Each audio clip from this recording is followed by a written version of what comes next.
Good morning student, स्वागत है आज की क्लास में आपका। और आज हम पढ़ेंगे धर्म सुधार और पुनर्जागरण से रिलेटेड कुछ एक मुख्य बिंदु, और उन बिंदुओं पर चर्चा करते हुए जो है हम ये देखेंगे कि हमने पूरा जो है वो टॉपिक कवर जो किया है उसमें हमने क्या क्या अध्ययन किया है, तो उसका एक रिवीजन सा हो जाएगा। सबसे पहले जो हमने बात की थी सामंतवाद की।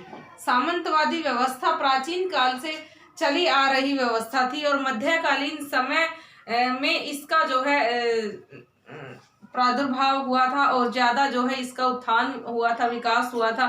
लेकिन अब पुनर्जागरण और धर्म सुधार आंदोलनों के फलस्वरूप आधुनिक युग का उदय हुआ, नवीन विचारों का उदय हुआ, नवीन चिंतन का उदय हुआ, और उसके कारण सामंतवादी व्यवस्था का पतन हो गया था।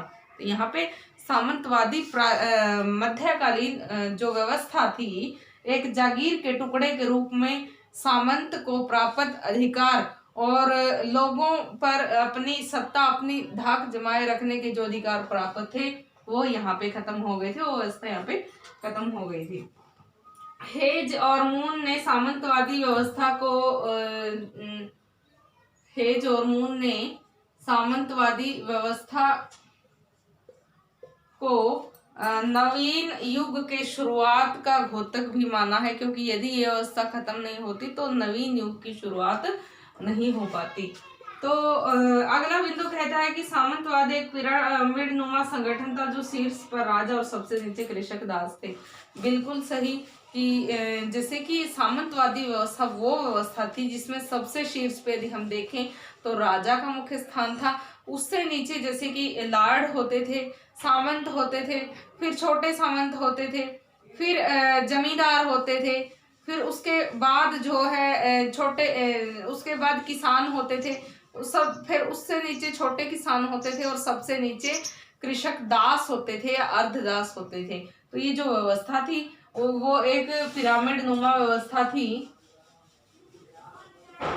इसमें सबसे शीर्ष पे राजा होता था और सबसे नीचे जो है कृषक दास या अर्धदास होते थे। तो इस व्यवस्था में सामंत धीरे धीरे करके विलासी हो गए थे। वो अपने कर्तव्यों से, अपनी जिम्मेदारियों से हटने लगे थे, दूर भागने लगे थे। तो उनकी विलासिता के कारण, उनके राजा के ऊपर बढ़ते हुए दबावों के कारण और उनका जरूरत से ज्यादा शक्तिशाली होने के कारण धीरे धीरे इस व्यवस्था का पतन हो गया और एक नवीन युग की शुरुआत हुई। और इन सब में उस समय चले धार्मिक और पुनर्जागरण आंदोलनों का मुख्य योगदान रहा है। तो यहाँ पे 14वीं-15वीं सदी को जो है मध्य युग और आधुनिक युग के बीच का एक संक्रमण काल कहा है, क्योंकि इस समय में कुछ ऐसे सुधारवादी कार्य हुए, कुछ एक ऐसी घटनाएं हुई, कुछ एक ऐसे आविष्कार हुए जिसके कारण से इस काल को विद्वानों ने संक्रमण काल की संज्ञा दी है। अगला पॉइंट कहता है कि राष्ट्रीय राज्यों के उत्थान में धर्म सुधार और पुनर्जागरण, सामंतवादी व्यवस्था का पतन, ये सब मुख्य कारण रहे थे जिसके कारण से आधुनिक युग की शुरुआत हुई थी और मध्य युग का अंत हुआ था। तो अगला पॉइंट कहता है कि यूरोप में 1348 में फैली काली मृत्यु ने यूरोप की आधी जनसंख्या का सफाया कर दिया था। तो अब तो आधी जनसंख्या जो बच गई थी वो जो है पुराने धर्म को, पुरानी मान्यताओं को नहीं मानने वाली थी, और नई मान्यताओं को, नए चिंतन को, नए अध्ययन को जब उन्होंने स्वीकार किया तो एक आधुनिक युग की शुरुआत होना लाजमी ही था।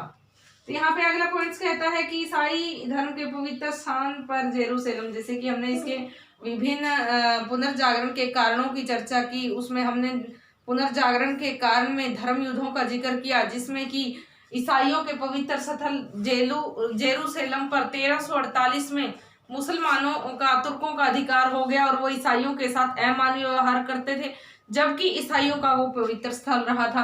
तो उस पर उनके व्यवहार का, ईसाइयों के साथ गलत व्यवहार करना, उन्होंने धीरे धीरे धर्म युद्धों को जन्म दिया, जिसमें कई सालों तक जो है ईसाई और जो है तुर्क, सेल्जुक तुर्क जो थे आपसी युद्धों में उलझे रहे और उनको जो है विद्वानों ने धर्म युद्ध का नाम दिया है। तो धर्म युद्ध पुनर्जागरण के कारण हुए थे, पुनर्जागरण धर्म युद्धों के कारण हुआ था। तो ये दोनों ही कारण परस्पर एक दूसरे के लिए जिम्मेदार रहे थे। तो फ्रांस और इंग्लैंड के बीच होने वाले 100 वर्षीय युद्धों के परिणाम स्वरूप यूरोप में राष्ट्रीय राज्यों का उत्थान हुआ था।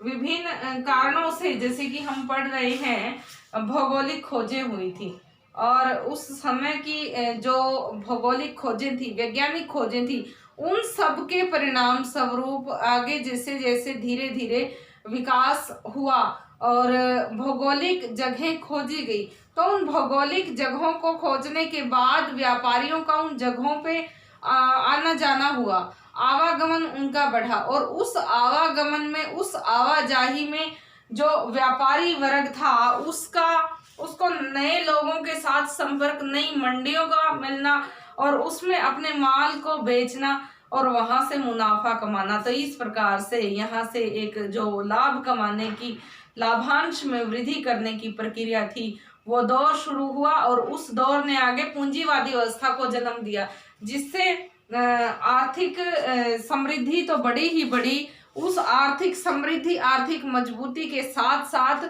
वाणिज्यवाद का विकास हुआ, पूंजीवाद का विकास हुआ। तो पुनर्जागरण और धर्म सुधार के फलस्वरूप जो विभिन्न आविष्कार हुए थे, विभिन्न भौगोलिक खोजें हुई थी, उन सब के कारण से आगे व्यापारी वर्ग का उत्थान हुआ, वाणिज्यवाद को बढ़ावा मिला और आगे जो है पूंजीवाद को भी इससे काफी बढ़ावा मिला था।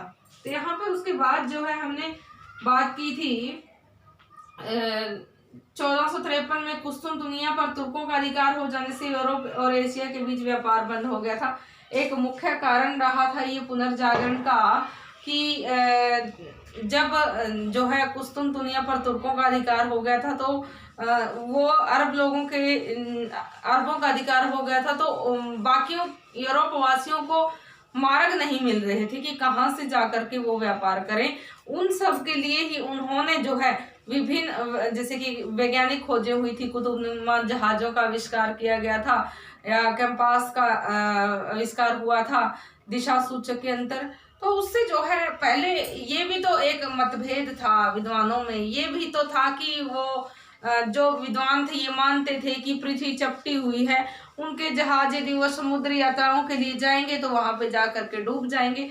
तो इस प्रकार की जो उनकी मान्यताएं थी उससे उनको छुटकारा चाहिए था और वो छुटकारा दिया विभिन्न आविष्कारों ने। उन आविष्कारों ने जो है दिशा सूचक जो यंत्र बने और वो अपने जो विश्व के जलीय मार्ग से विभिन्न जगहों को उन्होंने खोजा, तब उनको ये समझ में भी आया और कुछ एक विद्वानों ने अपने आविष्कारों से भी सिद्ध किया कि पृथ्वी गोल है और ये जो है अपने अक्ष पे घूमती है, सूर्य के चारों ओर घूमती है और सूर्य स्थिर है, ना कि सूर्य घूम रहा है पृथ्वी के चारों ओर, पृथ्वी स्थिर है, चपटी हुई है।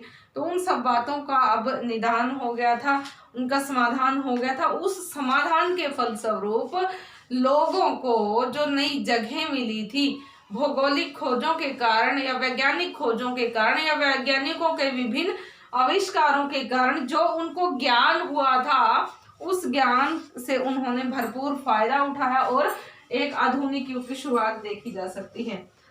अगला जो पॉइंट्स है वो बताता है कि जैसे कि इटली के वैज्ञानिक गैलीलियो ने दूरबीन का आविष्कार किया था। गैलीलियो ने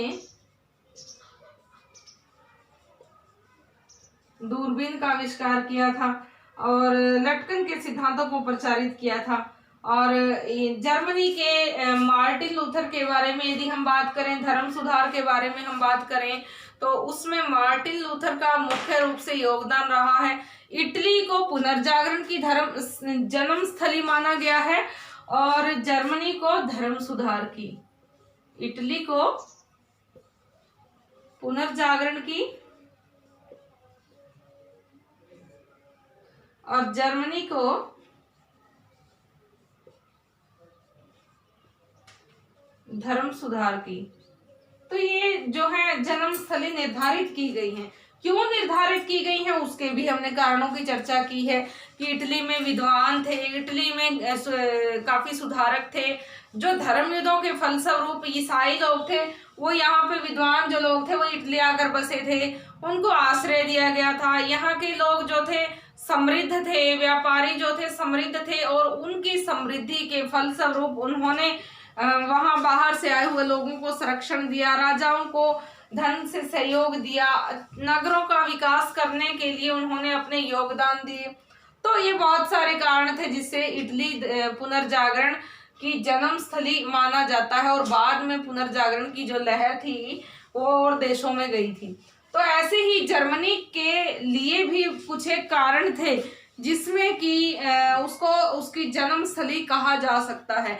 उस कारणों में हम बात कर सकते हैं जर्मनी की, क्योंकि जर्मनी में मार्टिन लूथर जो थे, जर्मनी के विटेनबर्ग से ही उन्होंने ये विरोध करना शुरू किया था। हालांकि प्रारंभ में वो कैथोलिकवादी थे, प्राचीन कैथोलिक धर्म में विश्वास करते थे, लेकिन जब उनको 1512 में पोप के पास जाने का अवसर प्राप्त हुआ और वो वहां गए, तो वहां जाकर के उन्होंने पोप के विलासमय जीवन को, उनके जो विभिन्न बुराइयों को और उनके जो चारित्रिक हीनता को अपनी आंखों से देखा था।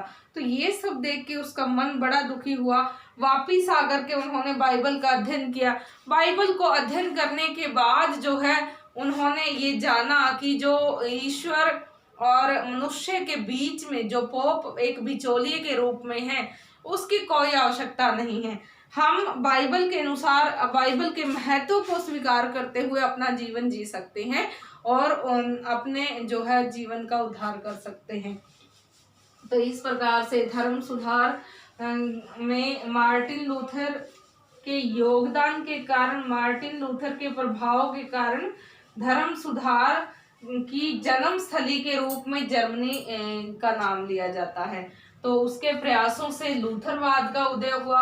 हालांकि पोप ने काफी कोशिशें की, वर्मस की सभा बुलाई गई, उसमें भी जो है लूथर के पक्ष में निर्णय नहीं लिया गया, उसके विपक्ष में ही निर्णय लिया। उसको अपनी जान बचानी पड़ी, भागना पड़ा। तो उसने बार बार कोशिश की अपनी बातों को सिद्ध करने की, अपनी बातों पे वो अड़े रहे और उनके मत के चलते जो है बाद में प्रोटेस्टवाद का उदय तो पहले ही हो चुका था, लेकिन उस शब्द का उदय विद्वान बाद में मानते हैं, क्योंकि जैसे कि उसने विरोध किया था, प्रोटेस्ट किया था, उसी को बाद में प्रोटेस्टवादी मत कहा गया। और यहाँ पे ईसाई धर्म का बंटवारा हो गया, दो मत हो गए, प्राचीन कैथोलिक धर्म, प्राचीन ईसाई धर्म और प्रोटेस्टवादी धर्म।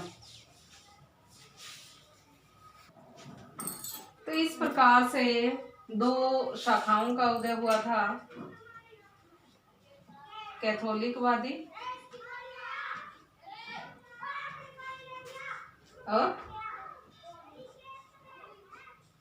प्रोटेस्टवादी।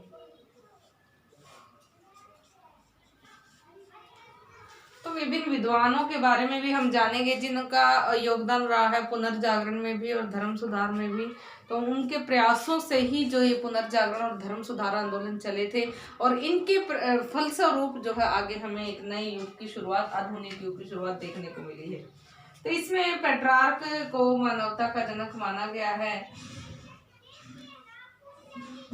और रोमन कवि वर्जिल की शैली को उसने अपनाया था।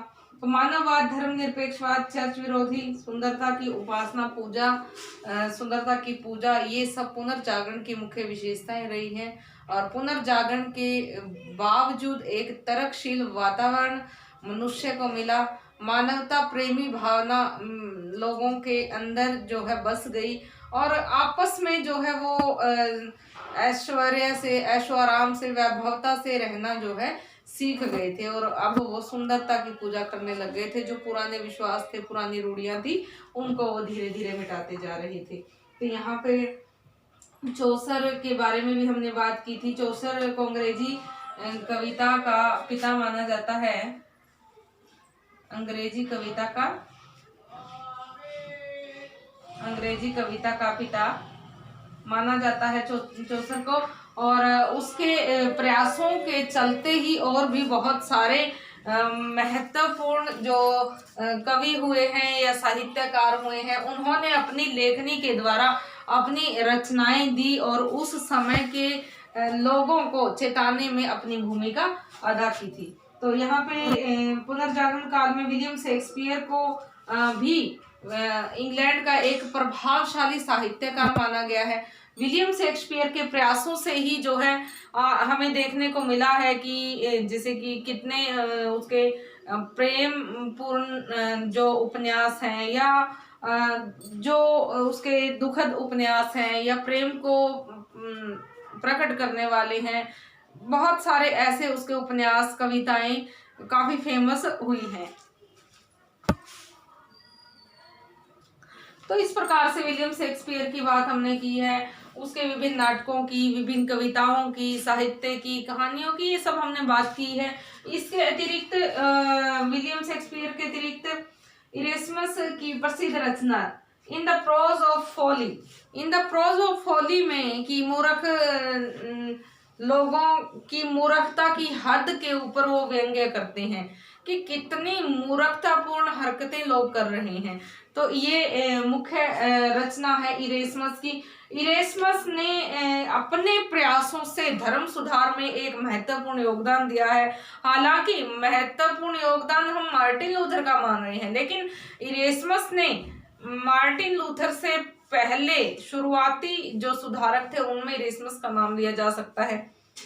उसने पोप की सत्ता और जो धर्म अधिकारियों के आचरण पे काफी कुठाराघात किया है। तो इन सब के चलते जो है हम ये सोच सकते हैं, हमें मान सकते हैं कि उस समय के और भी विद्वान व्यक्ति हुए हैं जिनके प्रयासों से जो धर्म सुधार हुआ या लोगों का चिंतन विकासशील हुआ, उससे ही आगे जो है लोगों की जो सोचने समझने की शैली थी वो उसका जो है विकास हुआ। मोनालिसा और last super Leonardo da Vinci की रचना है। लियोनार्दो दा विंची इनकी प्रमुख कृति मोनालिसा और लास्ट सपर है, और माइकल एंजेलो की प्रमुख कृतियां लास्ट जजमेंट और होली जजमेंट है। माइकलो एंजेलो ने सेंट पीटर के गिरजाघर का मॉडल बनाया था। तो उस समय पे पुनर्जागरण के फलस्वरूप या धर्म सुधार के फलस्वरूप जो कला का, साहित्य का विकास हुआ, उससे हमें बहुत सारे ऐसे नवीन साहित्यकार भी मिले और बहुत सी ऐसे कलाकार भी मिले जिनकी कलाकृतियों ने और जिनके साहित्य ने लोगों को चेताया और कलाकृतियों ने लोगों को आगे सुंदरता से प्रेम करना सिखाया और एक नई शैली को, सुंदर शैली को लोगों के सामने पेश किया था। तो यहाँ पे यदि हम बात करें विभिन्न वैज्ञानिकों की, तो उनमें भी जैसे बहुत ही महत्वपूर्ण वैज्ञानिक हुए जिन्होंने अपनी खोजों के द्वारा ये सिद्ध कर दिया कि जो पुराने जो आडंबर थे, धर्म का जो प्रभुत्व था मानवता पे, आम जनता पे, राजा पे, तो वो सब आडंबर है, केवल वो कोई सच्चाई नहीं है। अपितु उन्होंने वैज्ञानिक खोजों के द्वारा सिद्ध किया कि पृथ्वी चपटी नहीं है बल्कि गोल है। ये सिद्ध किया कि सूर्य स्थिर है और पृथ्वी अपने अक्ष पर उसके चारों ओर घूमती है, और जबकि पहले क्या था, ये माना जाता था कि पृथ्वी घूम रही है और पृथ्वी स्थिर है और सूर्य घूम रहा है। तो इस प्रकार की बातों को मद्देनजर रख के हम ये कह सकते हैं कि विभिन्न प्रयासों के द्वारा उन्होंने अपनी बातों को सिद्ध करने का जो है प्रयास किया है और उस प्रयास के चलते उनको काफी उपलब्धि भी मिली है, उनको काफी विशेषता भी मिली है। आगे जैसे कि इरेस्मस की पुस्तकों में मूर्खता की प्रशंसा की हमने अभी जनता की चर्चा की, पॉकेट डेगर देखी, न्यू टेस्टामेंट देखी थी। तो इस प्रकार से यदि धर्म सुधार के बारे में हम थोड़ा सा चर्चा करें तो मार्टिन लूथर ने 1517 में ब्रिटेन वर्ग में टेटजिल, जो कि पोप लियो 10 का ही एक नियुक्त किया हुआ था और वो जो है पाप मोचन पत्रों की बिक्री कर रहा था, उसका विरोध किया, उसका प्रोटेस्ट किया और उसके विपरीत और पोप लियो 10 के विपरीत 95 आपेक्ष जो है ब्रिटेन वर्ग के चर्च के बाहर चिपका दिए। तो वो 95 अपेक्ष उसमें लिखा था कि पोप क्या क्या अस्तित्व है, ईश्वर की इच्छा से सब कुछ होता है, ईश्वर ही जो है लोगों का भला या बुरा कर सकता है, पोप की इच्छा से कुछ नहीं हो सकता, फालतू के आडंबर व्रत रखना और पादरियों का अविवाहित रहना ये सब भ्रष्टाचार के कारण है, भ्रष्टाचार को बढ़ावा देते हैं। तो इस तरह की बातों से उसने धर्म में आई हुई बुराइयों को उजागर किया। जब उसको पोप लियो 10 की तरफ से वाद विवाद का न्योता मिला तो उसके मित्रों द्वारा उसको मना कर दिया गया। फिर जो है उसने पोप के एक प्रतिनिधि के साथ एंजेलो के साथ जो है उसने अपने वाद विवाद किए। उस वाद विवाद में वो जो है अपनी बातों पे अड़िग रहा तो उसको पोप ने धर्म से निष्कासित कर दिया। उस समय होता क्या था कि धर्म से निष्कासित व्यक्ति को धर्म से निकालने के बाद जो है जिंदा जला दिया जाता था। तो वो अपनी जान बचा करके भाग गया। सैक्सनी के शासक ने उसको शरण दी। वहीं पे उसने बाइबल का जर्मन भाषा में अनुवाद किया, जो आज भी साहित्य की दृष्टि से एक अमूल्य कृति रहा है। तो इस प्रकार से बाइबल का एक सरल भाषा में अनुवाद हो गया था, जर्मन भाषा में अनुवाद हो गया था। तो उनके प्रयासों के कारण जो है बाद में लोगों को भी सच्चाई पता चल पाई कि वास्तव में सच्चाई क्या है। तो यहाँ पे हमने बात की थी मार्टिन लूथर की। उसके बाद हमने बात की है ज्विंगली की। ज्विंगली ने भी अपने प्रयासों से ये सिद्ध करने की कोशिश की कि जो धर्म है उसमें प्राचीन समय से पोप द्वारा, धर्म अधिकारी द्वारा विभिन्न प्रकार के आडंबर फैला दिए गए हैं और उनका कोई औचित्य नहीं है। उन सब को निकाल करके, उन बुराइयों से हट करके यदि एक सरल साधारण धर्म को मानकर बाइबल के अनुसार जीवन जिया जाए तभी मनुष्य का जीवन सफल हो सकता है और ईश्वर की इच्छा से ही सब कुछ होता है। इसी प्रकार हमने कैल्विन के बारे में पढ़ा है कि कैल्विन ने भी धर्म सुधार के लिए अपने प्रयास किए। उन प्रयासों में हमने देखा कि कैल्विन के जो धर्म सुधार के जो प्रयास थे उससे कैल्विनवाद का उदय हुआ, जैसे लूथरवाद का उदय हुआ था, तो काफी मान्यता मिली। कैल्विन और लूथर के विचारों में थोड़ी बहुत हमने भिन्नता देखी है और वो भिन्नता जो है इतनी है कि उसके विचार लूथर के विचारों से ज्यादा क्रांतिकारी लोगों को लगे और वो काफी लोकप्रिय भी हुए। तो इस प्रकार से फ्रांस के कैल्विन ने भी धर्म सुधार में अपना महत्वपूर्ण योगदान दिया। तो इस प्रकार हमने देखा कि जो धर्म सुधार के फलस्वरूप कितने अच्छे प्रभाव जो है हमारे सामने आए। कुछ एक बुरे प्रभाव भी आए जिसमें जनता को समय समय पर कष्ट को सहना पड़ा और उन प्रभावों के चलते बहुत सारी ऐसी अच्छी बातें समाज को मिली जिससे जो है लोगों का भला हो पाया, समाज का विकास हो पाया था। तो इस प्रकार से हमने जो ये बात की थी कि धर्म सुधार की या उसकी पुनर्जागरण की, तो इसमें हमने सारी ही बातें जो है एक बार से मोटा मोटा रिवाइज कर ली हैं कि पुनर्जागरण जो आंदोलन चले थे उन आंदोलनों के फलस्वरूप समाज को एक साधारण भाषा में, लोक भाषा में साहित्य मिला और उसको अध्ययन करके वो जो है अपनी जो जिज्ञासा थी उसको शांत कर पाए। पहले ये होता था कि हस्तलिखित पुस्तकें होती थी, महंगी आती थी। लोक भाषा में साहित्य लिखना विभिन्न साहित्यकार अपनी लिए शर्म का पर्याय मानते थे। अब क्या था, जो आधुनिक साहित्यकार थे उन्होंने लोक भाषा में साहित्य लिखा, लोगों को पढ़ने को मिला और लोग उससे जो है ज्ञान प्राप्त कर पाए और जान सके कि वास्तविक सच्चाई क्या है। और पुरानी जो बड़े लोगों का जो साहित्य पे प्रभुत्व रहता था वो इसीलिए था क्योंकि किताबों को वही खरीद पाते थे और वही जो है अपने से जो है नीचे के लोगों को ये कहते थे कि किताबों में ये लिखा है और यही सही होता है। लेकिन अब जो है आम आदमी भी किताब पढ़ सकता था, सस्ती आती थी और वो जो है केवल सुनी सुनाई बातों पर विश्वास न करके अपितु खुद विश्वास कर सकता था। तो इन सब से, पुनर्जागरण से और धर्म सुधार से एक नए युग का उदय हुआ था। इन दोनों ही सुधारों से जो है एक नए युग की शुरुआत हुई, नए समाज की शुरुआत हुई, लोगों के लिए एक नयापन आया, उनको जो है नया साहित्य मिला, नई कला का उदय हुआ, नए विद्वान मिले, नई वैज्ञानिक खोजें हुई, नई भौगोलिक खोजें हुई। तो इसके ज़्यादातर अच्छे परिणाम निकले और थोड़ा बहुत तो देखो उसके जो विपरीत परिणाम होते हैं वो भी होते ही हैं। तो स्टूडेंट्स, आज के लेक्चर में हमने जो बात की है धर्म सुधार और पुनर्जागरण से संबंधित महत्वपूर्ण बिंदुओं की, आज आप इसको एक बार अच्छे से कवर कर लेंगे। इसमें आपको शॉर्ट क्वेश्चंस कवर हो जाएंगे। और जिस में आपके जैसे कि शॉर्ट क्वेश्चंस जो आते हैं ऑब्जेक्टिव टाइप, वो आप के साथ कवर होते चलेंगे। तो आज के लिए इतना काफ़ी है, कल हम कोई नया टॉपिक स्टार्ट करेंगे। Thank you.